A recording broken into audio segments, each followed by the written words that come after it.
Let's jump right into today's explainer. We're embarking on a genuinely mind-bending journey where hard science fiction slams right into ancient scripture. We are looking at Star Trek's Deep Space Nine. You know it as the gritty, Cardassian-built mining station turned galactic hub, right? Well, today, we're revealing how its architecture perfectly and almost unbelievably mirrors the exact layout of ancient biblical temple structures. Here is our map for today's spatial pilgrimage. We're starting from the outside and moving inward. We'll hit a blueprint of faith, the walls and gates, the marketplace and community, dive down into the underworld below, ascend to the high court and prophet, and finally, look at the Ark of the Covenant. Let's get into it. Just look at the sheer geometry here. The station is shaped like this massive, great wheel, meticulously layered with circles and spires. Physically, sure, it's a deep space outpost, but spiritually and structurally, it serves as a literal and figurative gateway to the celestial temple, the Bajoran wormhole. It is honestly a stunning canvas for scriptural symbolism. Section 1. A Blueprint of Faith, Bridging Sci-Fi and Scripture.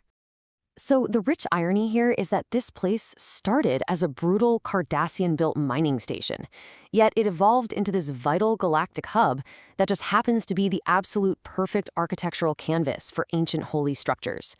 We're looking at hard sci-fi schematics, think fusion reactors, deflector arrays, sensor palettes, that somehow deliberately or subconsciously totally echo ancient universal religious layouts. It's a modern outpost built on a blueprint that's literally thousands of years old. Section 2. The Walls and Gates, the Outer Defenses. Our physical tour kicks off at the outer perimeter. These massive, claw-like upper and lower docking pylons equipped with heavy phaser arrays perfectly mirror their biblical counterpart, the watchtowers of the city walls, exactly like we see referenced in Isaiah 21:6. Just as ancient prophets were watchmen scanning the horizon for danger, these massive pylons serve as literal watchtowers. I mean, think back to the Dominion War. They were the frontline defenses holding back the forces of darkness, like the Jem'Hadar, to protect the sanctuary inside. Moving just inside from those pylons, we hit the cargo bays and airlocks. Now, in ancient times, the gates of Jerusalem were exactly where legal transactions went down, where news was shared, and where refugees sought asylum. The DS9 airlocks serve the exact same function. They're the literal boundaries between the safety of the city and the deep space wilderness.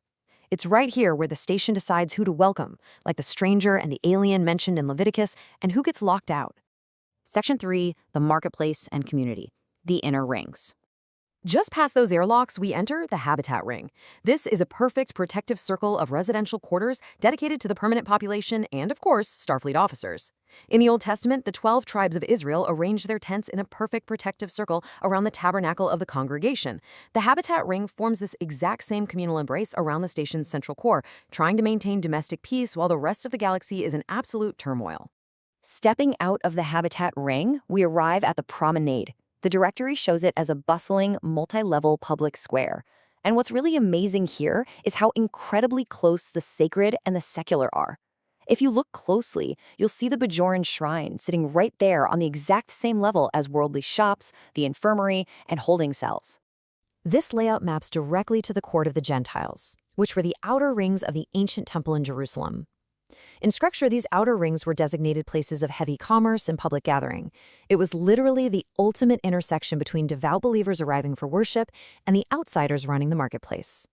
And honestly, you simply can't talk about the marketplace without talking about Quark's Bar. As Matthew 21:12 reminds us, ancient temple courts were filled with money changers buying and selling. Quark's Bar, driven entirely by those hyper-capitalist Ferengi rules of acquisition, perfectly mirrors these profit-driven money changers. It represents all the temptations and vices of the worldly marketplace, operating right on the literal doorstep of the sanctuary.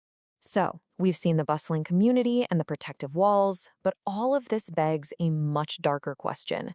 Where do the station's darkest sins reside? To figure that out, we have to take a detour downward to uncover the station's historical hell. Section 4. The Underworld Below. The Fiery Furnace. Deep at the bottom of the lower exhaust core lies the ore processing center. Physically, it is the absolute lowest, most grueling part of the station. This is where Bajoran slaves were forced to process volatile raw uridium ore under just horrific conditions. It's a place fundamentally stained with the blood and suffering of the oppressed. This dark underbelly is a direct, striking, architectural and thematic parallel to the bondage of the Israelites in Egypt's brick kilns or even the fiery furnace of Babylon from the Book of Daniel. It stands as a physical, structural reminder of Gehenna, a hellish monument to the profound suffering the Bajorans were ultimately delivered from. Section 5. The High Court and Prophet. Ascending to Ops.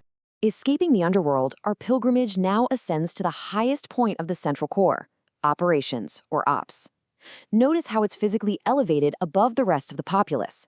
In biblical architecture, this directly mirrors the sanctuary, or the high court of the Sanhedrin. Ops is the administrative heart. It's the nerve center where the command stewards the station, maintains order, and executes judgment over the community below. It is the absolute seat of governance and high authority. And tucked right inside Ops is Captain Sisko's office. This maps directly to the Chamber of the Prophet or the Throne of David.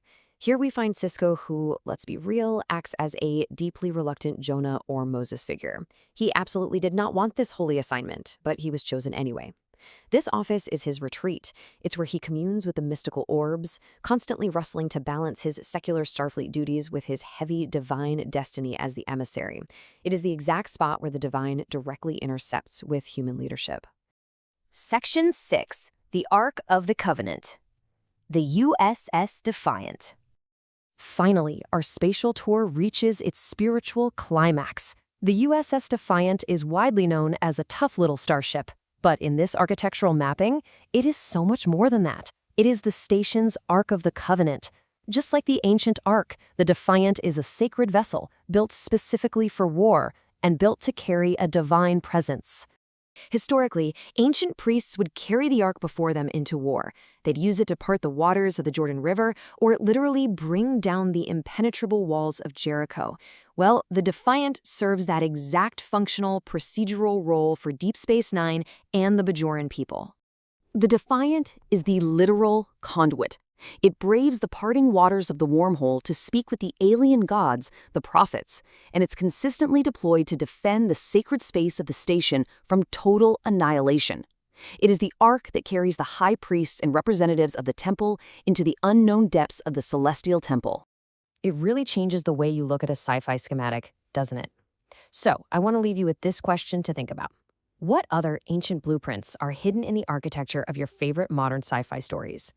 The structures of our past are constantly shaping the visions of our future, and once you see the pattern, you honestly just can't unsee it.